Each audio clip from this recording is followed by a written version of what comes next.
The anniversary dinner at Le Chateau was Walter's idea. 50 years deserves something special, he'd said, though lately he'd been vocal about how much he hated wasting money on overpriced restaurants. I'd spent 2 hours getting ready, styling my silver hair into soft waves, applying makeup carefully to minimize the lines around my eyes, and wearing the emerald dress I'd bought specifically for the occasion. "You look nice," he'd said absently when I emerged from our bedroom, his eyes barely leaving his phone. It wasn't exactly the reaction I'd hoped for, but I'd learned to lower my expectations over the past year. We were halfway through our main course when Walter set down his fork, took a sip of wine, and changed my life with a single sentence. "You know, Lynn, sometimes I wonder if I've missed out on something," he said, his voice casual as if discussing the weather. "You're not exciting anymore. Life with you is just so predictable." I froze, fork suspended midway to my mouth. 50 years of marriage crystallized in that moment. 5 decades of supporting his career, raising our children, keeping our home, caring for our aging parents, planning his retirement. All reduced to not exciting anymore. "We only have a few years left." He continued, oblivious to my shock. "I want to feel alive again." As he spoke, I noticed his gaze drift over my shoulder, lingering on the bartender, a woman at least 30 years younger than me, with a cascade of blonde hair and a tight black dress. The chill that spread through my chest had nothing to do with the restaurant's aggressive air conditioning. In that moment, I saw my husband clearly for the first time in years. I met Walter Montgomery when I was 22 and still in nursing school. He was 24, a newly graduated engineer with ambition burning in his eyes and a confident smile that made my knees weak. We married after a whirlwind 6-month courtship, much to my Irish Catholic mother's dismay. "You hardly know him," she'd warned, but I'd been certain I knew everything important. He was intelligent, handsome, and going places. I wanted to go places too, and Walter seemed like my ticket out of Philadelphia's working-class neighborhood where I'd grown up. Our early years were good. Despite the challenges, Walter's career with a major aerospace company meant 3 relocations in 10 years. Each move required me to restart. New hospitals, new colleagues, new certifications for different state requirements. By our 15th anniversary, I had abandoned my plan to specialize in pediatric nursing and settled for whatever position would accommodate the school schedules of our 3 children, Patricia, Michael, and Dana. Walter climbed steadily upward from junior engineer to project manager to executive leadership. I managed everything else: the children's education, social schedules, medical appointments, and emotional crises. I coordinated care for his parents when his father developed Alzheimer's and his mother couldn't cope alone. I cared for my own mother during her final battle with cancer while Walter was too busy with a critical project to help. I was the one who remembered birthdays, sent sympathy cards, planned holidays, researched family vacations, and kept in touch with distant relatives. I balanced our checkbook, paid our bills, filed our taxes with the accountant, and quietly invested small amounts in a separate retirement account that grew steadily over decades. Walter wasn't a bad husband. Not really. He didn't drink excessively or hit me or openly cheat. He was present for most important family events, even if he was often checking his work phone.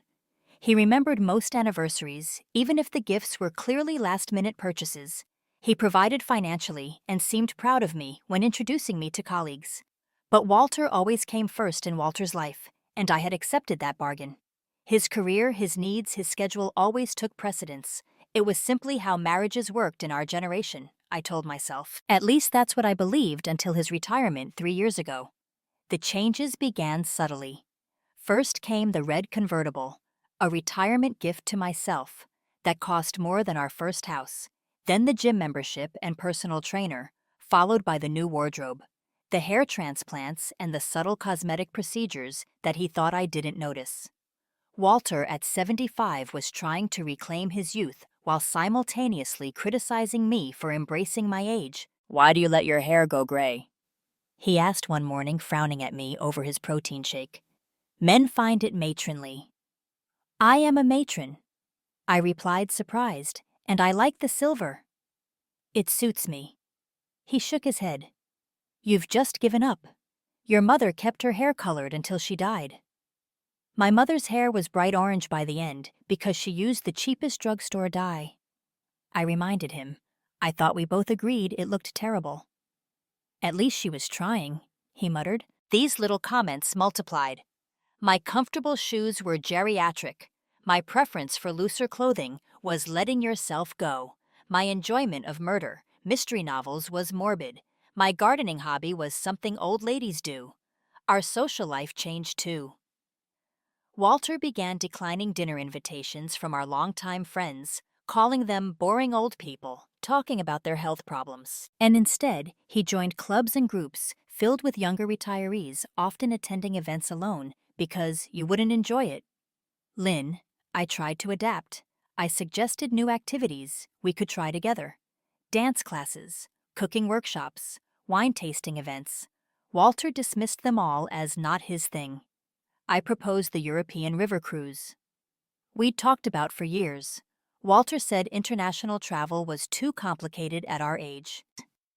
Yet he had no problem flying to Las Vegas with his new friends from the country club for a golf weekend that somehow required packing 3 dress shirts and his most expensive cologne. The night he suggested we open up our marriage to explore while we still can. I finally understood what was happening. Walter wasn't having a retirement adjustment period. He was having a full-blown crisis about aging and mortality, and I was a living reminder of the years passing by. I didn't cry when he made his suggestion. I didn't rage or throw things or threaten divorce. I simply looked at him. This man I'd spent 50 years with and said, I'll think about it. He seemed disappointed by my calm reaction, almost as if he'd wanted drama and tears to confirm. I still cared enough to fight for him. Our children had different reactions to their father's transformation. Patricia, our oldest, always took Walter's side. Dad's just enjoying his retirement, she told me over coffee. You should be happy he's active and engaged instead of sitting in front of the TV all day like Uncle Frank. Michael, ever the peacemaker, avoided directly addressing the situation. All marriages go through phases, Mom, he said vaguely when I tried to confide in him. I'm sure things will settle down. Only Dana, our youngest, saw clearly. Mom, something's not right with Dad, she warned after a tense family dinner where Walter had checked his phone constantly and made an excuse to leave early. He's acting like someone having a midlife crisis at 75.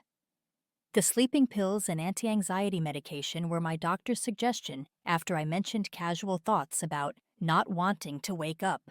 During a routine physical, I'd never taken psychiatric medication before and felt ashamed picking up the prescription. The pharmacist, a kind woman about my age, touched my hand gently when passing me the bag. I've been there, she said quietly. It gets better. I wanted to ask her how it gets better when you realize 50 years of your life has been invested in someone who sees you as an obligation rather than a partner. Instead, I thanked her and went home to prepare Walter's favorite meatloaf for dinner. A dinner he texted to say he'd be missing because something came up with the guys. The turning point arrived on a Tuesday morning 3 weeks after our anniversary dinner. Walter had gone to his weekly golf game, and I was gathering laundry when his phone buzzed on the nightstand. He'd forgotten it. Something so unprecedented that I actually checked to make sure he was carrying his backup phone. The message preview on the screen was brief, but unmistakable. Missing you already. Last night was amazing. When can you get away from the wife again? My hands shook so badly, I had to sit on the edge of the bed. In 50 years of marriage, despite all his flaws, I had never had concrete evidence of infidelity. I had trusted Walter in this one fundamental way, believing his self-proclaimed moral code would prevent actual cheating, if not emotional distance. I didn't unlock his phone. I didn't need to see more. Instead, I continued doing laundry, letting the familiar routine calm my racing thoughts. As I sorted his clothes, I noticed unfamiliar cologne on his golf shirts, even though he'd supposedly been playing with the guys. That evening, Walter received a phone call during dinner and stepped onto the back patio to take it, closing the door behind him. I didn't mean to eavesdrop, But when I went to the kitchen for water, his voice carried through the window. "I'll figure out the financial situation," he was saying. "Lynn never really understood our investments anyway. Let me handle it, baby." That night after Walter fell asleep, I used his fingerprint to unlock his phone while he snored beside me. What I found confirmed everything. Dozens of text messages to someone named Kimberly, explicit photos sent back and forth, and detailed lies about where he'd been on specific dates. Worse, I discovered emails with our financial advisor requesting information about moving funds between accounts and liquidity options for retirement investments. Walter was planning to leave me, and he intended to take as much of our retirement money as possible when he did. The next day, I met my friend Rhonda for our weekly lunch.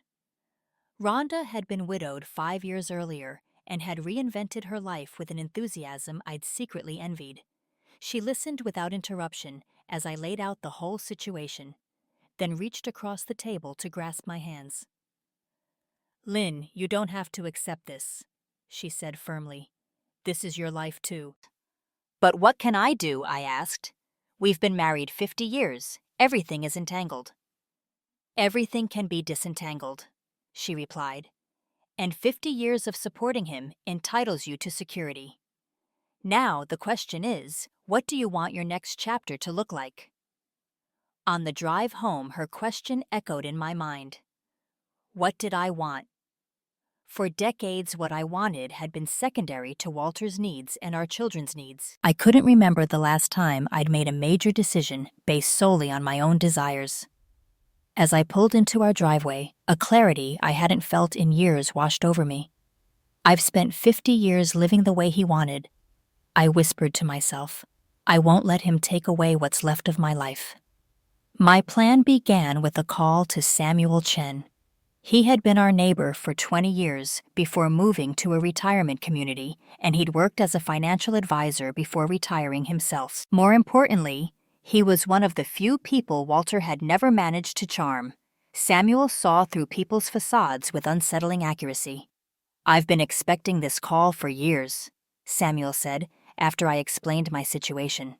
"Ever since Walter made that comment at our dinner party about trading in for a newer model. I think he thought he was joking. I knew he wasn't."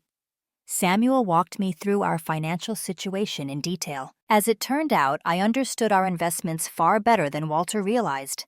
I just hadn't challenged his assumption of financial superiority. Together, we created a comprehensive picture of our assets, accounts, and legal rights. As his spouse, you have legal access to all joint accounts, Samuel explained. "In Pennsylvania, after a marriage this long, you're entitled to an equitable distribution of marital property, even if some accounts are in his name only. The key is to act decisively but legally." My next call was to Caroline Weber, a divorce attorney. Samuel recommended. Caroline was blunt and efficient, with none of the sympathetic head tilting that made me feel like a pathetic old woman. 50-year marriages end all the time, she said, reviewing my notes. "Usually because men your husband's age think they're immortal until they realize they're not. Then panic and blame their wives for their own mortality. It's sadly predictable." With Caroline and Samuel's guidance, I developed a methodical plan. First, I gathered evidence of Walter's infidelity, screenshots of text messages, bank statements showing suspicious purchases, and a detailed timeline of his absences. Pennsylvania didn't require fault for divorce, but Caroline advised documenting everything in case Walter tried to claim I was mentally incompetent. Next, I began gradually transferring funds from our joint accounts to new accounts. In my name only, not everything. That would be legally problematic, but enough to ensure my security. I cataloged our valuable possessions and family heirlooms, making note of which items had been gifts to me.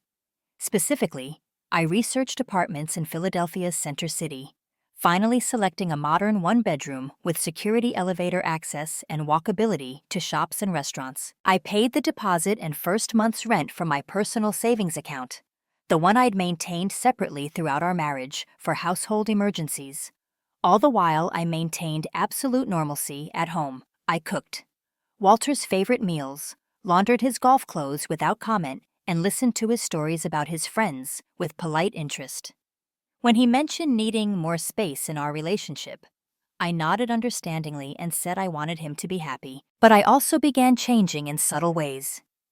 I enrolled in a financial literacy course at the community college. I upgraded my ancient flip phone to a smartphone and took classes at the Apple Store to learn how to use it properly. I reconnected with nursing colleagues I'd lost touch with over the years. Most significantly, I researched extended trips abroad, something Walter had consistently refused to consider, despite my lifelong dream of seeing Europe. I found a reasonably priced apartment in Barcelona's Gothic quarter, available for long-term rental near public transportation and medical facilities. I bought new clothes that I liked, not that Walter would approve of. I got a stylish haircut that emphasized my silver hair rather than hiding it.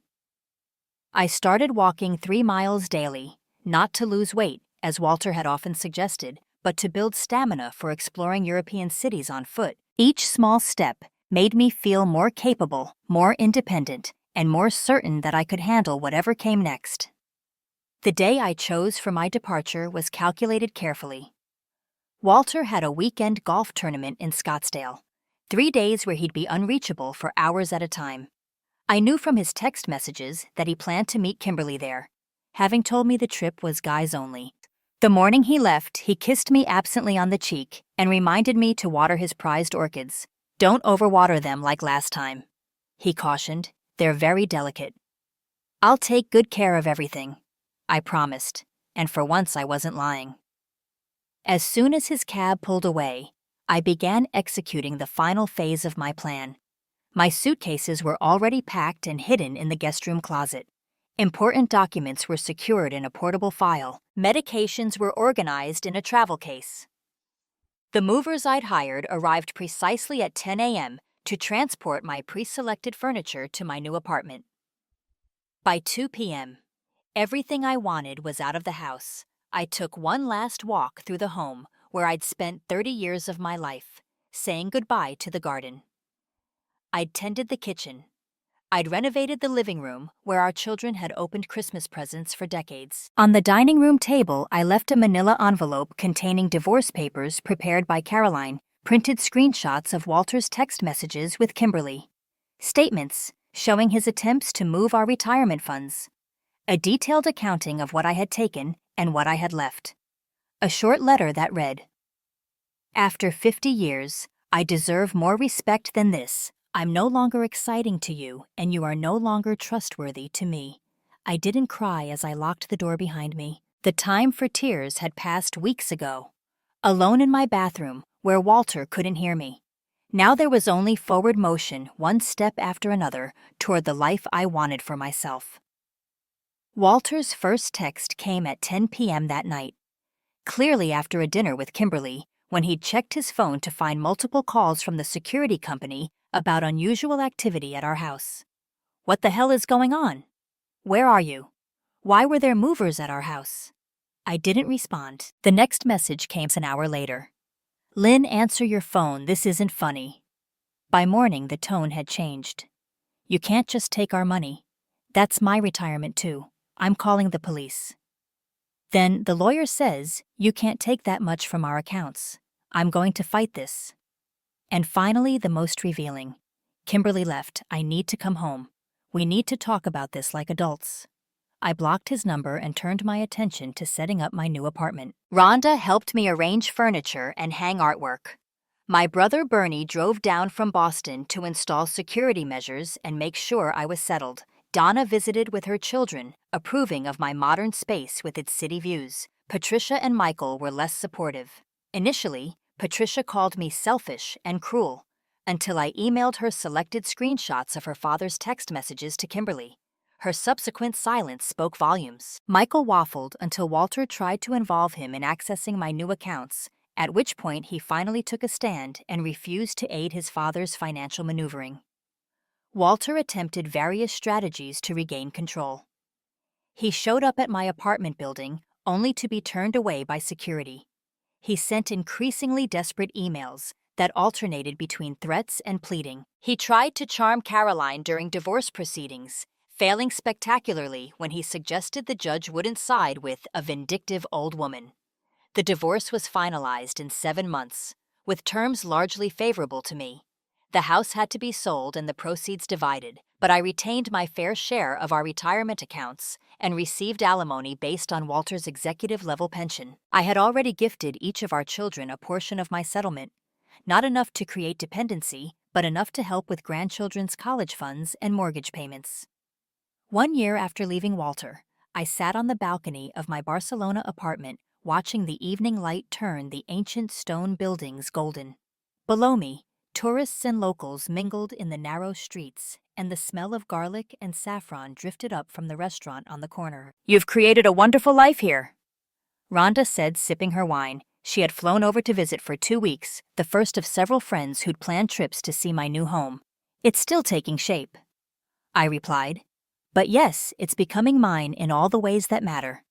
My Spanish was improving through twice-weekly lessons. I joined a cooking class where I was learning to make authentic paella and crema catalana. I'd made friends with several expatriates in my building and a few local shopkeepers who patiently corrected my pronunciation. I'd even developed a friendship with Gabriel, a 70-year-old widowed professor who lived down the hall. Not a romance. I wasn't ready for that and might never be, but a genuine connection based on mutual respect and shared interests in history and architecture. "Have you heard from Walter?" Rhonda asked carefully. "Patricia mentioned he's dating someone closer to his age now," I said. Apparently, Kimberly and her friends wore him out physically and financially. "The house finally sold, but he's living in a condo half the size because that's what he can afford." "Do you miss him at all?" 50 years is a long time. I considered the question seriously. I miss the Walter of 30 years ago sometimes, the one who could be kind and thoughtful when he wasn't focused on his career. But that man faded away so gradually, I didn't notice until he was gone completely. "And you're really happy here, alone?" I gestured to the vibrant city spread before us, then to the interior of my beautifully appointed apartment, where books in English and halting Spanish filled new bookshelves, where fresh flowers brightened every room, where no one criticized my choices or dismissed my preferences. "I'm not alone," I said simply. "I'm independent."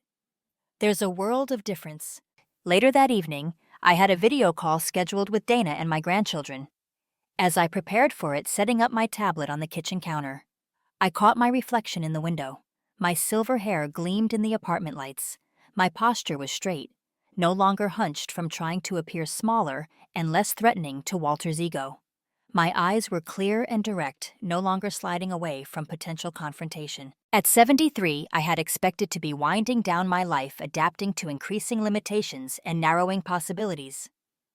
Instead, I found myself expanding in ways I never anticipated, learning new skills, exploring new places, developing new relationships.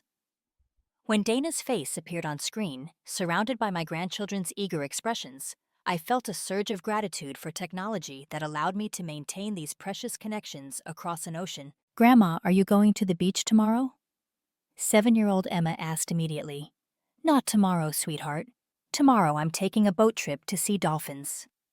Real dolphins in the ocean. Her eyes widened with wonder. Real dolphins in the Mediterranean Sea. I confirmed. "I'll take pictures for you." As we chatted, Dana asked about my recent day trip to Montserrat and my upcoming plans to visit Morocco with a tour group. I showed them the small watercolor I'd purchased from a street artist and the ceramic bowl I'd made in a pottery class. "Mom, you're doing more now than you did in the 30 years before retirement," Dana observed. "It's amazing to see." After saying goodbye to the children, Dana lingered on the call. "Dad called again," she said. "He's still trying to find out exactly where you live in Barcelona." "What did you tell him?" "The same thing I always tell him, that you're safe, you're happy, and you'll contact him if you ever want to." "Thank you," I said, not just for that, but for supporting my decision from the beginning. "You taught me something important, Mom," Dana replied. "You taught me never to stay somewhere I'm not valued. I'm making sure my daughters learn that lesson too. After ending the call, I stepped onto my balcony once more. The evening had cooled, but the streets below were still alive with conversation and laughter. Across the tiled rooftops, lights twinkled like earthbound stars, each representing lives being lived in countless different ways. I thought about the letter I'd left Walter so brief after 50 years together. Perhaps I should have written more, explained better, offered more justification for my actions. But in truth, everything important had been distilled into that restaurant moment when he looked past me to something he thought was more exciting, more valuable, more worthy of his time than the woman who had stood beside him for half a century. Life doesn't end at 73. It changes, transforms, presents, new challenges and opportunities. Walter had seen aging as a closing door and desperately tried to wedge himself back through it to reclaim his youth. I had found it to be an opening window, inviting me to finally fully become myself. As the Mediterranean breeze caressed my face, I made a silent toast with my wine glass to the woman I had been, the patient, accommodating wife who had kept our family functioning for decades. She had done her best with the options she believed were available, and then when it mattered most, she had found the courage to create new options. Life begins at 73. I whispered to the night air a private affirmation of the truth I was living. This is just the first chapter I'm writing for myself.